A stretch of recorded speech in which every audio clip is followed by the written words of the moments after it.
Hormaylar. O'zbekiston ahli.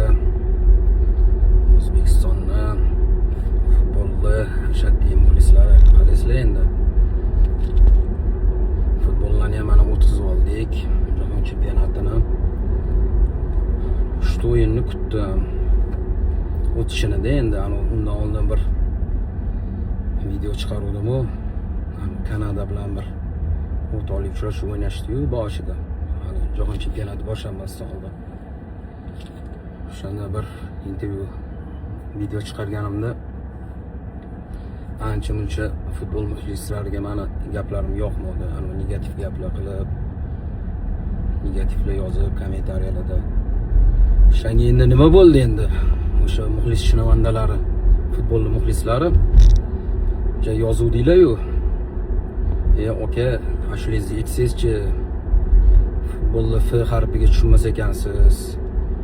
O'zimizni futbolistlarning otini bilmas ekansiz. Nima qilasiz futbolga aralashib deb ozgina dadaxonlik qiluvdinglar-yu, nima bo'ldi endi dadaxonchilik? Ko'pchiliginglardan yaxshi tushunaman men futbolni, xudoga shukr. Men yoshligimda futbolist bo'lganman, yoshligimda. Ko'pchiliginglardan zo'r tushunaman futbolni. Hammasini otini bilaman. O'sha nomerlarni aytib chiqdim-ku bir 3 tacha futbolistni. Hammasini otini bilaman. Men jahlim chiqqanda atidan men tanimayman bularni. Mashaqa deb gapirib chiqdim. Nima bo'ldi endi? 11 ta gol nima qilamiz endi? 11 ta futbolistga padarka qilamizmi endi bitta-bittadan? Men o'zimizni futbolistlar ustidan kulmoqchi emasman. Eng jahlim chiqqani mana 3 ta o'yin o'tdi.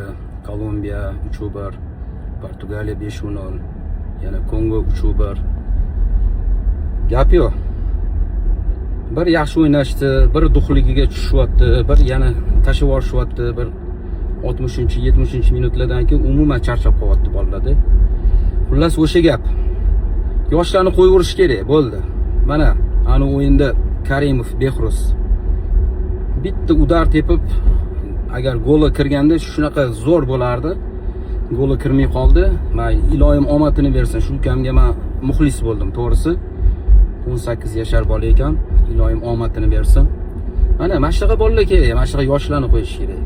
Endi xudo xolisa 2030-gacha agar yaxshi trenerlar o'zimizdan qo'yilsa, mana Kapadzeni qo'yish kerak edi. Hozir u haqida ham gapiraman. O'zimizni trenerlarni qo'yish kerak. Oltigarchilik qilib, chet eldan olib kelib, uni olib kelib, buni olib kelib. Oldinga nima bunyodkorda bir Scolari keluvdi-yu, brazilskiy trener. O'zi o'shandan ham qarzimiz bor hali to'lanmagan. Rivaldodan qarzimiz bor ekan. Ko'p narsani bilaman men, ko'p narsani. Chunki futbolni tushunganim uchun bilaman. O'zimizni Temurni bekor olib tashlashdi-da. Men Kanavaroga nima bor? Mana bo'ldi. 4 millionni olib sekin Italiyasiga oyog'ini beradi. Na jonini kuydiryapti. Na uni qilyapti. Mana City'da Guardiola'lar bor-ku. Agar Manchester City gol o'tsa o'zi qanaqa jahli chiqib, tomog'idan tomirlari chiqib ketib, qizarib ketadi. Mana bular haqiqiy trenerlar-da. Bu nima boshidan yetib qo'yganmish tag'in. Men hali O'zbekiston terma jamoasiga javob bermayman.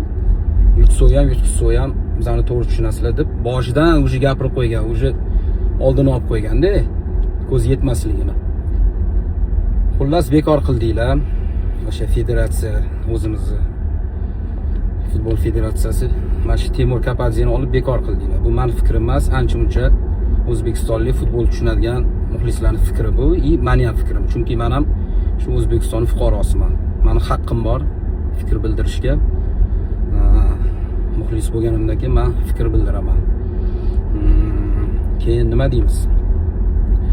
Xullas Masharipov ham esimga tushib qoldi. U yoqda olib tashladi sostavdan. Masharipov hech qachon griji bo'lmagan u bola, hech qachon mazasi qochib qolib, uni tarkibdan olib mashaqa gaplar chiqarib yuborishdi-yu. Meni bitta oyog'im Amerikada, bitta oyog'im O'zbekistonda. Shuni bilib olinglar. O'sha futbolda tushunib qo'yaman deydigan bolalar, yigitlar yoki akalar, Masharipov hech qachon mana shu turnirda, mana shu jahon chempionatiga ketganda hech qanaqa umurtqasi ham grija bo'lgani yo'q, mazasi ham qochgani yo'q. Erta qanaqadir kelishmovchilik bo'lgan. Endi buni men videoda gapirmayman, chunki Amerikadan menga svodga kelib turadi. Meni yaqinlarim o'sha yerda, men o'zim ham Amerikada yashayman. Hozir endi O'zbekistonda to'y sezoni bo'layotgani uchun men O'zbekistondaman. Xullas, oka taktika bo'ldi. Ana uchrashuv Kanada bilan mehmonlik uchrashuvida taktikani bekityapti Kanavaro. Bolalarimiz o'yinini ko'rsatish kerak emas. Ertaga jahon chempionatida mana bu gruppadagi Kolumbiya, Portugaliya, Kongo taktikani ko'rib qolsa keyin bo'lmaydi degan. Qani endi aqllilar, nima bo'ldi taktikalar endi? Qani bir menga kommentariyada yozinglar agar aqllilar yetsa. Nima bo'ldi? Bekitgan taktikalar. Shuning uchun ko'p gapirish kerak emas. Ancha-munchalardan yaxshi tushunaman futbolni men. Bo'ptimi? Faqat xafa bo'lmanglar. O'zimning fikrimni bildirishga men bu videoni yana chiqardim. O'zi menga vashi kerak emas bu narsalar. Men haqqim bor chunki futbolga qiziqaman men. O'zimning fikrim yana men hech qanaqa PR anaqalarga qiziqmayman. Alhamdulillah hamma narsam yetarli. Allohga behisob shukr. PR bilan men mabda podpischik yig'ib yoki o'zimga anaqa qiladigan hech qanaqa qiziqmayman bunaqa narsaga. Instagram даже tushunmayman ham. Men Instagramimni adminim yurg'izadi o'zi. Ora-orada mana shunaqa o'zimning fikrimni bildirishga men video qo'yib turaman. Bu PR uchun emas. PRchilar o'zi bor, san'atkorlar. Ana o'shalarga berasizlar bunaqa savollarni. Sog' bo'linglar. Xullas 2030-da Saudiyada ko'rishamiz. Saudiyadami o'zi jahon chempionati 2030? Shunaqa deb bir ko'ruvdim men. Ungacha futbol federatsiya deylar, O'zbekistonning futbol federatsiya deylari, iltimos yosh zo'r o'yinchilarni qo'yinglar bundan buyon iltimos.